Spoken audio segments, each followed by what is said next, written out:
अगर आप इंडिया से बाहर रहते हो और आईवीएफ के लिए इंडिया आना चाहते हो तो सबसे पहले डॉक्टर से अपनी ऑनलाइन कंसल्टेशन पे डिस्कस करो कि आपको किस तरीके से इंडिया आना चाहिए, कैसे आपको ट्रैवल प्लान करना चाहिए। आईवीएफ में ब्रॉडली 3 सिनेरियोज होते हैं। सबसे पहले fresh IVF cycle, frozen IVF cycle या डोनर आईवीएफ साइकिल। अगर आप फ्रेश आईवीएफ साइकिल के लिए आ रहे हो, जो आपका डॉक्टर डिसाइड करेगा, इसमें स्टिमुलेशन के इंजेक्शंस लगते हैं 10 से 15 दिन के लिए।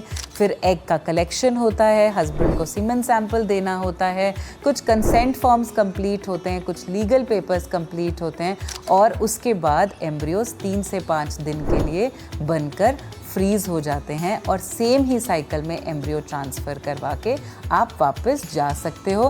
फ्रेश साइकिल में आपको इंडिया में 3 से 4 हफ्ते के लिए रुकना होगा, लेकिन फ्रोज़न आईवीएफ साइकिल में आपको 2 विजिट्स करनी होंगी इंडिया में। फर्स्ट विजिट एग कलेक्शन और एम्ब्रियो फ्रीजिंग के लिए, इसमें इंजेक्शंस, एग पिकअप, हस्बैंड का सैंपल कलेक्शन, कंसेंट फॉर्म, ये सब कुछ पहले 10 से 15 दिन में कंप्लीट हो जाता है। एम्ब्रियो बनकर फ्रीज हो जाते हैं और फिर आप जब भी चाहें आप सेकेंड विजिट के लिए एम्ब्रियो ट्रांसफ़र के लिए आ सकते हो। इसमें यूट्रस की लाइनिंग को प्रिपेयर किया जाता है और एम्ब्रियो को ट्रांसफ़र कर दिया जाता है। यूजुअली इस विजिट में आपको 18 डेज़ के लिए इंडिया रुकना होगा।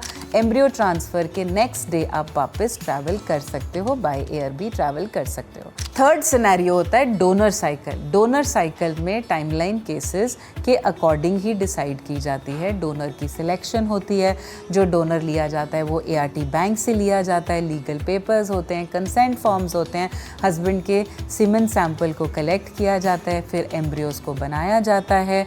उसके बाद एम्ब्रियो ट्रांसफ़र के लिए वाइफ को इंडिया में बुलाया जाता है। अब सारे ट्रीटमेंट साइकिल्स जो हैं, सारे ट्रीटमेंट वेरिएशंस डिफरेंट पेशेंट के डिफरेंट हो सकते हैं ना, इसलिए आपको एडवाइस किया जाता है कि अगर आप इंडिया प्लान कर रहे हो आईवीएफ के लिए आने के लिए, तो आप सबसे पहले डॉक्टर के साथ अपनी ऑनलाइन कंसल्टेशन बुक करो, जहां पर आप A to Z डिस्कशन कर सकते हो कि आपको कब आना चाहिए, किस तरह का ट्रीटमेंट आपको लेना चाहिए, कैसे आप ट्रीटमेंट प्लान करो, कौन से डे ऑफ ट्रीटमेंट पे आप आओ, किस तरीके से आपको टिकट्स बुक करनी चाहिए।